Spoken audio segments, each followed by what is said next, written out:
I'll just say that. Let me sit here. Hi, everybody. My name is Aaron Smith, and I am the Executive Assistant to Superintendent Bill Kimball and a member of the District Safety Team. Superintendent Kimball is here to support with any questions that you may have. If you do have a question and online and are comfortable speaking, please enter your name in the chat or simply put your question in the chat and we will read it aloud. If we are unable to answer your question here, we will be sure to follow up with you after this meeting. Paul Talley is a certified Run, Hide, Fight trainer and will be giving the presentation today. This informational meeting is being recorded and will be posted on the Maple Run website for anyone unable to join us tonight. Before we get to the presentation, I want to start off by saying we all play a role in keeping our community safe. One simple thing we can all do to address problems before they begin is to simply speak up when someone sees concerning behavior. The see something, say something communication encourages students to talk with adults if they are aware of other students considering harming themselves or others. Adults are encouraged to notify their student's teacher or administrator if something that is seen that seems to be not quite right. And then Paul can take it away. Thank you, Aaron. Welcome everybody joining us in the room and online. Tonight we're going to talk about some options that you'll have when faced with certain situations. Run, hide, fight is a life skill that can be applied to any scenario or any facet of your life. It's not just a school-based scenario. While we're talking about schools tonight, just know that I'm going to make it about your life and what you can do when something happens outside of your school. So the scenario I want you to try to imagine is, what would you do when you're sitting at home one evening, one afternoon, and all of a sudden somebody kicks in your house door. Somebody shoots through your door to get into your house. Somebody breaks a window and climbs through the window. What would you do? I'm willing to bet that some of the options that you are coming up with right now are related or can be put into those categories of run, hide, fight. Run, hide, fight, again, just doesn't happen at your house. It won't happen at school. It could happen in movie theaters. It could happen in the grocery stores, out in a park, at a concert. So being prepared is important. There will be a video, and if any of you find that the subject is traumatizing or you need to take a break, please either mute and log off online, or you can leave the facility here, walk outside, the door's not locked, you can come back in, and we'll just pick right up on where you come in. So what is an active attack event?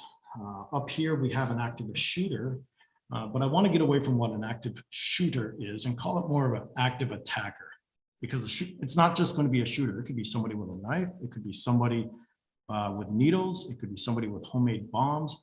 It is an individual that is actively engaged in trying to kill or attempt to kill people in a confined and populated area. The definition up there for an active shooter is from the FBI in 2016, but going forward, I'd like us to think about what an active attacker is and not so much of an active shooter. An active attack event goes with any location. It's not, again, I've said it before and I'll continue to say it, it's not confined to just schools. And we'll see a pie chart later on that will show that it doesn't just happen in schools. Most threats end relatively quickly. It's the evacuation and the investigation that is going to take much longer than what the event itself will actually happen. And sometimes the recovery, the investigation will take days. It could be 7 days after the event has happened before we have any conclusion on that.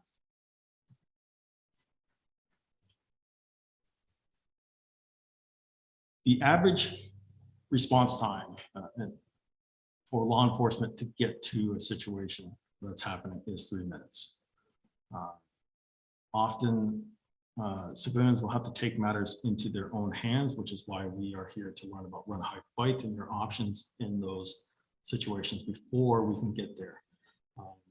we're not advocating that anybody goes and try to be a hero or try to take actions on themselves before we get here. But when you are posed with those situations where you have to act, those are your options. And that's what we're going to talk about. So the attacker, I wish I could give you a profile of what an attacker would be. I can't. There is no profile. It's likely somebody that you know. Various reasons cause a person to start attacking somebody. But there is no profile that I can sit there and say, oh, that person right there is somebody you need to look out for, or that person over there. So the locations of the attacks, as I said, it's not just a school thing, and I want to get away from the school. As you can see from this chart, the businesses carry 50% of the attacks, followed by someplace outdoors, then the school, and then outdoors, okay? The other locations could be churches, it could be hospitals, military bases, and stuff like that. But again, while we're here talking about school, it is not just school. You can see here, the majority of people have no connection with the facility that they're at or the people they are attacking. Only 44% have a connection to that facility that they are attacking. A quick little chart to talk about resolution. We consider an event to be resolved when the attacker stops actively trying to kill people. We'll then split the resolution of the events into two broad times, one pre-police before we arrive, and then one post-police after we arrive. In the cases where we were able to make this determination, the attack was over before police arrived at about half of the time. 266 times the event ended prior to law enforcement arrival, and 198 times it ended after a law enforcement arrival. In the 266 events that ended before the police arrived, the attacker stopped the attack by killing themselves on 73 occasions, or 16%. And simply left the scene in 120 cases, or 26%. Potential victims of the attack sites stopped the attacker themselves in 73 cases. In 49 of these cases, they physically subdued the attacker. In the other 24 cases, they shot the attacker. When the attack ended after law enforcement arrived, the attacker was more likely to be stopped by law enforcement than stopping themselves. The attacker committed suicide in 40 instances, or 9% of the time, and surrendered in 16 events. Law enforcement shot the attacker to resolve the event in 105 cases and subdued the attacker using other methods in 37 events. Common misconception regarding active attack incidents is that they usually end with a suspect committed suicide. However, what we just talked about in another graph to kind of show that this does not occur in the majority of the cases.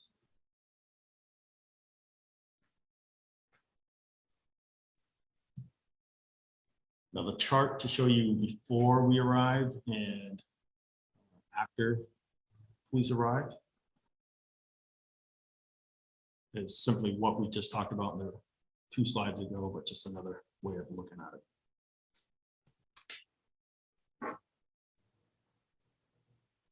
So no matter how fast we arrive, we're not going to be able to get there in time to be able to save everything. An event like this, unfortunately, we will be reactive. All too often, those who are first to identify a threat or potential threat fail to act. So we definitely want you to, when you see something, do say something. Bring it up so we can investigate it. In the case of the school, so that school administrators can investigate it and determine the threats. Out in the public, please call the local police and let us know so we can investigate anything that we might need to investigate there. So when the event, the active attack event happens, you have options. As we said, we're here to learn about run, hide, fight. I do want you to remove your profession from the equation when something happens. Forget where you're at. Doesn't matter that you're a teacher. It doesn't matter that you're a nurse. Okay. We don't want you to be a victim. And what we want is for you and everybody else to survive.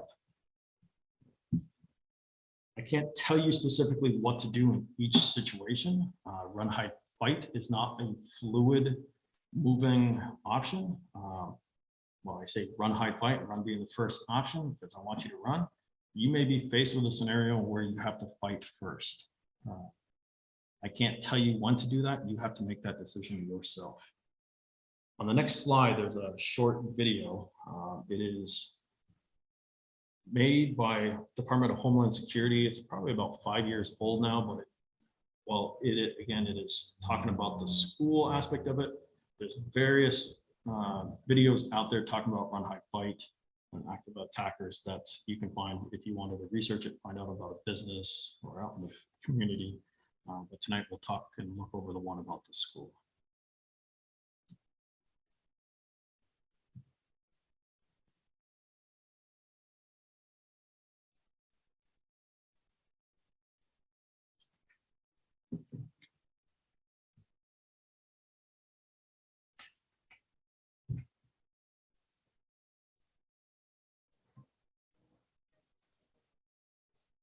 Schools are among the safest places in the world.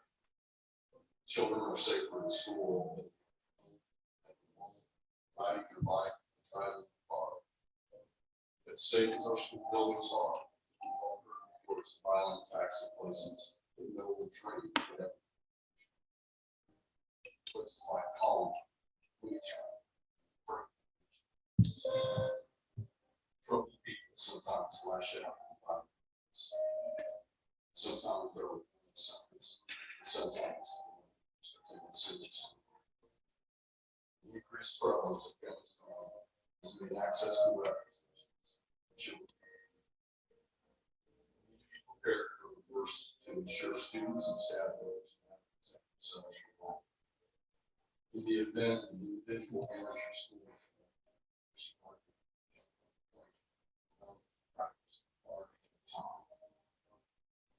there are three things to remember. Fight.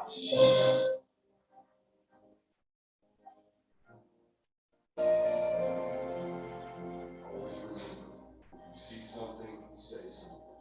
If you hear another student talking about attacking a classroom or having a weapon at school, report it. At the first sign that there is an armed intruder in the building, your initial response should be to get to a safe place. Secondly, you should alert others and call 911. To get out of harm's way is the number one priority. Then you decide whether you will hide or fight. There is no escape path that should protect the package. Students need to stay calm and move swiftly as they follow teacher instructions. Staff members should help students escape and prevent others from doing it. Get out quickly and leave personal belongings. The only exception is staff should take their cell phone and classroom codes. Awesome.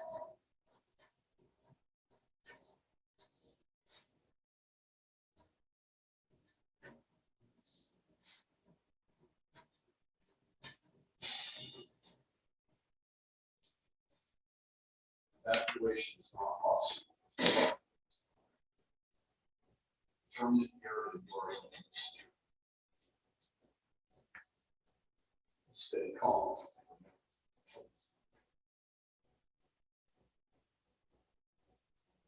Students get help. Students calm. Student staff members instructions.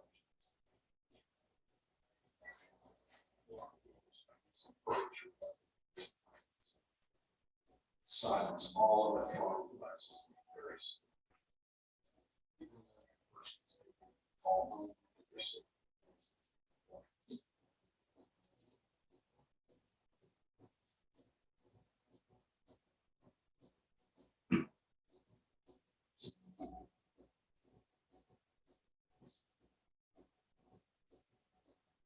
As a your flash is fire. Bills should take the lead to protect students. Anything that can be used to ensure attacker, chairs, hot coffee, fire extinguisher, close, and improvise. Act aggressively and commit to your actions in order to disarm your attack.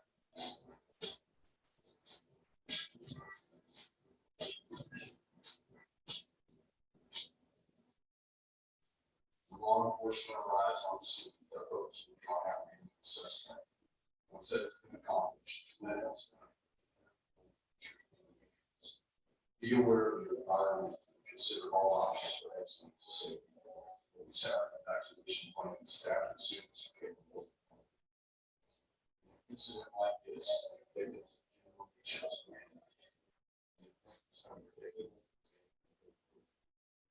first law enforcement on the scene are not.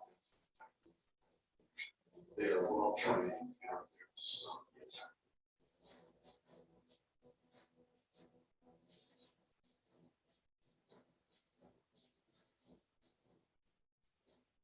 Area of the school is the first impulse for parents is to immediately come to the school on the child. This can put the parent in harm's way and interfere with the emergency response to the parent should not call their student during the intruder incident. If the assailant is still loose in the building, a ringing phone can lead the assailant to students. Information to parents about the incident will be conveyed to the parent. The district's cable TV channel on the district's website. Parents will be notified as quickly as possible of the reunification site for the school. To make sure our schools are as safe as they possibly can be, we should all be aware and be prepared. If you see something, say something. Your actions can make all the difference. For safety and for survival. When dealing with an armed intruder, either at school or out in the public, there are three key things you need to remember to survive: run, hide, and fight.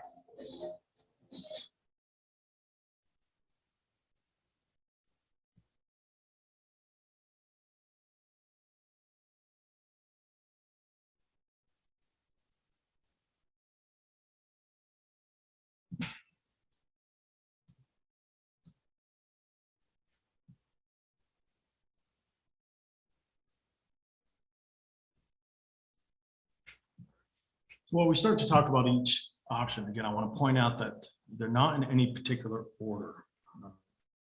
Again, your first option may not be run, it may have to be something else. It's based on your situation. So as we talk about run, consider this: a moving target is a harder target to hit if you were shooting. Running may be your best option. Don't run in a straight line. Put objects between yourself and the shooter: vehicles, shelves, walls, doors. If you choose to run, do not take anything with you. It will only slow you down. And if you encounter law enforcement on your way out, we don't want to have anything in your hands. We want to be able to see your hands. We want to know that you're not the threat. Go to a safe location. If your safe location is no longer safe, then consider other options again, the run, hide, fight options. Do not run to your car if it's in the immediate area and try to drive away. The emergency vehicles are going to be coming. We're going to be blocking the roads. And that will just slow you down. When you get to your safe spot, please call 911 when it is safe to do so. Don't assume that somebody else has already called. If you have information about the shooter, name, description, their exact location, call 911, give them that information so it can be relayed to the officers.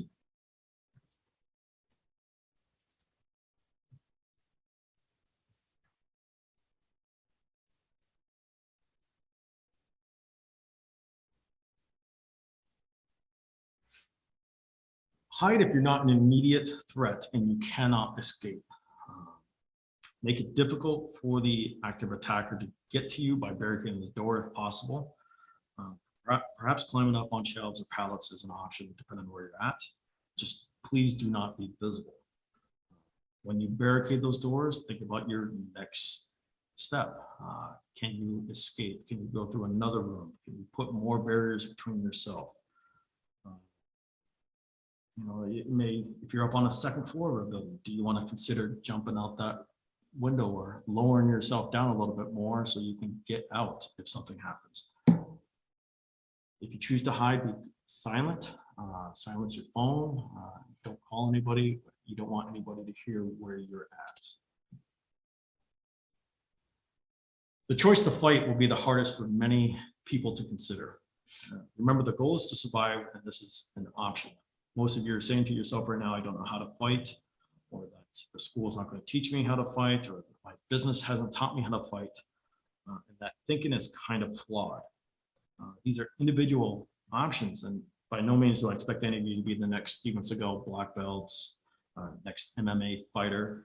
I'm also not saying or teaching that you go seek out the attacker and attempt to subdue or eliminate the threat. I'm talking about your basic survival techniques. If you remember way back in the scenario, what would you do when somebody came into your house to attack you, or to do harm to your family? Would you fight?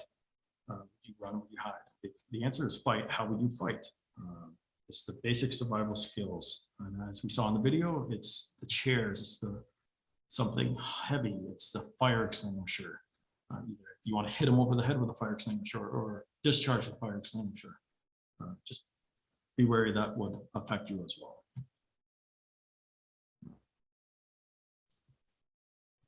So when law enforcement arrives, you saw in the video that they were in a tactical SWAT looking team. That's probably not going to be realistic for the foreseeable future during an event.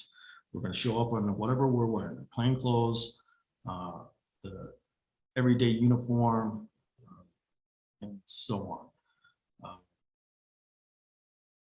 The tactical officers will come later on, but when they arrive initially, they're there to stop the threat. They're not there to help the injured people yet. They need to stop the threat before anything else. So expect the rescue teams later on to be comprised of additional officers and emergency medical personnel that will follow in separate groups. That may take some time, so you might have to be prepared to render some first aid for yourself. While they will try to remove all the injured people, we may have to call on some able-bodied people to assist the betterment of the group. Once we evacuate you, we're going to bring you to a safe location or assembly point and wait for, it really all depends on the situation. We may bring you right to a school bus or a bus to evacuate you to another location. That could be a holding area, or that could be the relocation site that will be established and announced to everybody to where to go. Don't leave the facility until law enforcement instructs you to do so. We'll have you leave in an organized manner and we will get you out of there. Once we evacuate you from the scene, though, you will not be allowed back at that scene until we release it back to the owner of the scene. So that could be, again, that could be about a week. If your cell phone, your purse, wallet, your cars are still there, you're not going to have those until we are done processing the scene. So what can you do at the individual level? It's prepare. Some of you know your facilities like the back of your hand. Some of you may not, but know where you can escape, where you might be able to hide, and know what you can use to defend yourself if that event happens. If you're not sure of the exact location, post the address somewhere. You post it all by the phones. But something where you'll be able to relay that information if need be. So with that, I hope you have learned something from the short presentation of Run, Hide, Fight. Those are your options to pick and choose to apply them, and the goal and how you survive that event.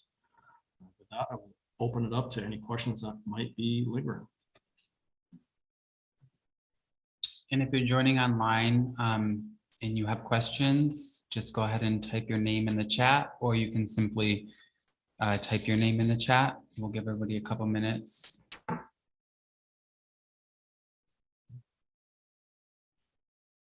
Paul, while we're waiting, I just wanted to thank you for doing this tonight. You're welcome.